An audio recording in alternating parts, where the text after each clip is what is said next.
Bonjour à tous, je suis très heureuse de vous retrouver aujourd'hui dans une nouvelle vidéo, la première de 2020, donc déjà bonne année à tous.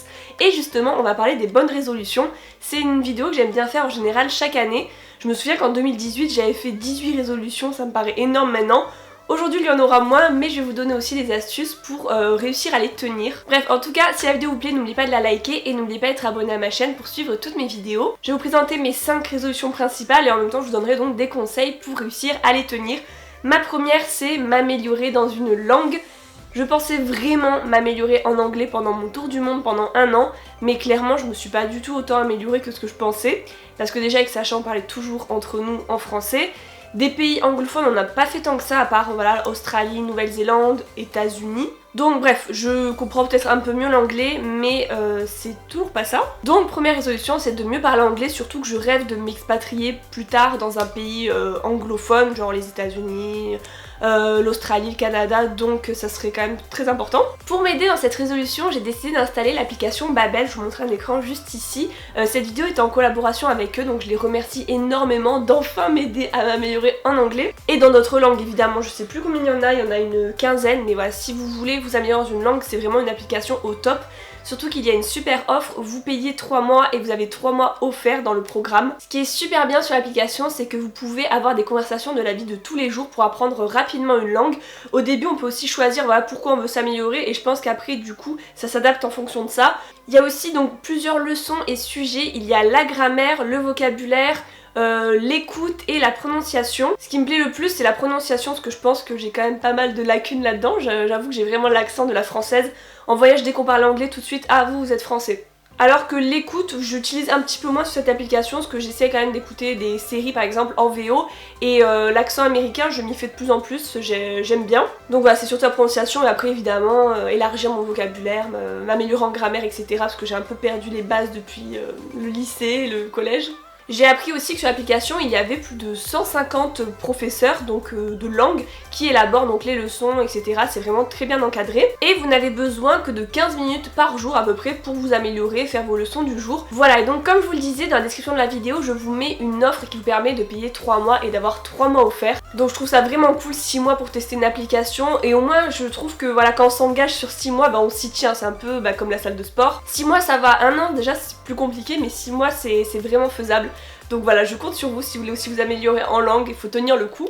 Ma deuxième résolution, c'est de vraiment m'instaurer un miracle morning, mais attention, pas dans le sens cliché de youtubeuse qui va faire son petit yoga, qui va faire ci vraiment dans un ordre hyper imposé et pas du tout personnalisé.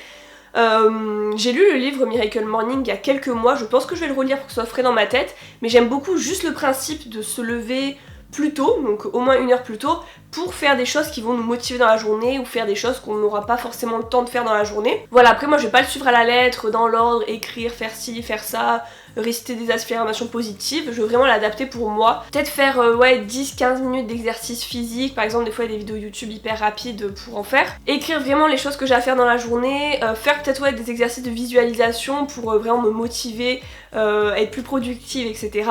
Mais voilà, n'hésitez pas à me dire si vous appliquez déjà ce type de concept, si vous l'avez aussi adapté à votre façon, ou si vous suivez ça aussi, vous pouvez le faire vraiment un plan assez précis, avec dans l'ordre voilà, les affirmations, je sais plus ce que c'est là, c'est... Ma troisième résolution, c'est de lire en 2020 24 livres. Donc pourquoi je me fixe un nombre très précis? Justement, c'est un de mes conseils pour tenir vos résolutions, c'est de se fixer des objectifs, donc c'est SMART la vraie appellation, où je me souviens plus de tout, voilà, je vous mets le petit schéma juste en dessous. Mais notamment l'objectif quantifiable, parce que si je me dis juste lire beaucoup de livres ou plusieurs livres par mois, en fait c'est plus dur de tenir l'objectif qu'un nombre vraiment très précis. En 2019 j'ai lu je crois presque 60 livres, donc 24 ça me paraît assez atteignable, on va dire même très atteignable, mais j'ai beaucoup moins de temps quand même que l'année dernière, on était tout le temps en voyage, donc dans l'avion, enfin n'importe où, même le soir, des fois on n'avait pas internet, j'avais tout le temps l'occasion de lire, là c'est plus compliqué. Donc 24, 2 par mois, c'est le minimum que j'aimerais voilà, pour quand même me sentir bien, parce que j'aime beaucoup lire. Mais là c'est vrai que par exemple déjà depuis que je suis rentrée, depuis octobre, j'en ai lu 1 ou 2, donc voilà, vraiment me remettre dans un rythme. Ma quatrième résolution c'est de faire pas mal d'économies cette année. Ça m'a un peu perturbée non, mais l'année dernière vraiment de dépenser quand même pas mal en voyage chaque jour et de ne pas avoir de rentrée d'argent, même si les années d'avant j'avais justement économisé pour ce voyage.